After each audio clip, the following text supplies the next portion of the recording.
नमस्कार दोस्तों। जय श्री राधे कृष्णा। आपके अपने चैनल भजन कहानी में आपका बहुत बहुत स्वागत है। दोस्तों, वैसे तो प्रत्येक अमावस्या तिथि पितरों को ही समर्पित होती है, लेकिन विशेष रूप से आश्विन मास की जो अमावस्या होती है, यह पितरों के लिए बहुत महत्वपूर्ण मानी जाती है। इस अमावस्या को सर्वपितरी अमावस्या कहते हैं। पितृ विसर्जनी अमावस्या भी कहते हैं और इसे महालया भी कहा जाता है। वैसे तो प्रत्येक व्यक्ति अपने पितरों की तिथि के अनुसार पूरे पितृ पक्ष में तर्पण करते हैं, श्राद्ध कर्म इत्यादि करते हैं। लेकिन कुछ ऐसे भी लोग होते हैं जो किसी कारणवश इन 15 दिनों में पितृपक्ष के इन 15 दिनों में श्राद्ध कर्म नहीं कर पाते हैं। या फिर कई ऐसे लोग हैं जिनको अपने पितरों की तिथि याद नहीं है, पता नहीं है, तो ऐसे सभी लोगों के लिए यह अमावस्या बहुत महत्वपूर्ण होती है। इस दिन आप अपने पितरों का तर्पण कर सकते हैं, श्राद्ध कर्म कर सकते हैं, उनके लिए दान इत्यादि सभी कार्य कर सकते हैं। तो सर्वपितरी अमावस्या एक ऐसा दिन है जिस दिन आपके पितर वापस अपने लोक को यानी कि पितृक को जाते हैं, और इसलिए विष्णु धर्मसूत्र में इस दिन पिंडदान को अनिवार्य कहा गया है, क्योंकि पितृपक्ष की यह अंतिम तिथि है। तो इस दिन अपने सभी पितरों का स्मरण करना, उनके लिए दान देना और अपने पितरों को तर्पण करके उनका धन्यवाद करना, यह बहुत आवश्यक माना गया है। तो आज की वीडियो में आप जानेंगे कि साल 2025 में सर्वपितरी अमावस्या अर्थात महालया कब है, अमावस्या की तिथि कब प्रारंभ हो रही है, कब समाप्त हो रही है, और अमावस्या तिथि के श्राद्ध करने का शुभ मुहूर्त क्या है। आज के दिन हमें क्या करना चाहिए, क्या नहीं करना चाहिए, संपूर्ण जानकारी आपसे आज की वीडियो में प्राप्त होगी।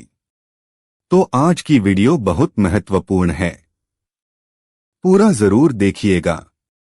तो सबसे पहले जानते हैं कि सर्वपितरी अमावस्या कब है। देखिए, अमावस्या की तिथि प्रारंभ हो रही है 21 सितंबर 2025 को सुबह 12:17 पर और अमावस्या तिथि समाप्त हो रही है 22 सितंबर 2025 को सुबह 1:23 पर।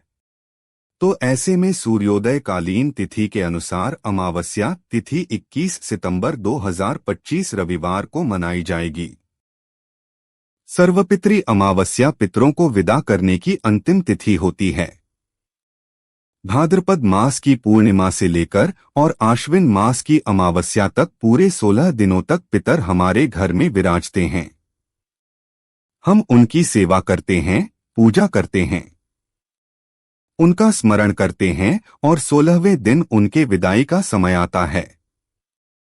कहा जाता है कि जो लोग नहीं आ पाते हैं या जिन्हें हम नहीं जानते हैं, उन सभी भूले बिसरे पितरों का जो तर्पण होता है, श्राद्ध कर्म होता है, वह सर्वपितरी अमावस्या पर जरूर करना चाहिए। क्योंकि सर्वपितरी अमावस्या के दिन ज्ञात अज्ञात सभी पितरों का श्राद्ध करने की परंपरा रही है। ऐसा कहा जाता है कि आज के दिन यानी कि सर्वपितरी अमावस्या पर आपके सभी पितर, चाहे फिर आप उनके बारे में जानते हो या फिर ना जानते हो, वह सभी ज्ञात अज्ञात पितर आपके द्वार पर उपस्थित हो जाते हैं। इसलिए श्रद्धा के साथ श्राद्ध कर्म कीजिए। सर्वपितरी अमावस्या के दिन अपने पितरों के लिए पितृ सुक्तम का पाठ करना, पितृ स्तोत्र का पाठ करना या फिर पितृ गायत्री पाठ करना, इसे शुभ माना जाता है। पितृ कवच पाठ, पितृदेव चालीसा और आरती, भगवत गीता का पाठ और इसके अलावा गरुड़ पुराण का पाठ भी आप कर सकते हैं। इन सभी पाठों में से जो भी आपसे बन पड़े, चाहे तो स्वयं से या फिर ब्राह्मण को बुलाकर पाठ अवश्य करवाइए और इस पाठ का जो शुभ फल है वह अपने पितरों को समर्पित कीजिए। अब बात करें कि सर्वपितरी अमावस्या पर तर्पण करने का, श्राद्ध करने का शुभ मुहूर्त क्या है। तो देखिए, 8वां मुहूर्त मतलब दिन का जो 8वां मुहूर्त होता है, उसी समय में पितरों का श्राद्ध कर्म करते हैं और इस समय को कुतुब वेला कहा जाता है। यह समय होता है सुबह 11:36 से दोपहर 12:24 तक। तो इस समय में आप अपने पितरों का श्राद्ध कर्म कर सकते हैं, तर्पण कर सकते हैं और उनके निमित्त दान दक्षिणा इत्यादि या फिर ब्राह्मण भोज करवाना हो तो यह कार्य आप कर सकते हैं।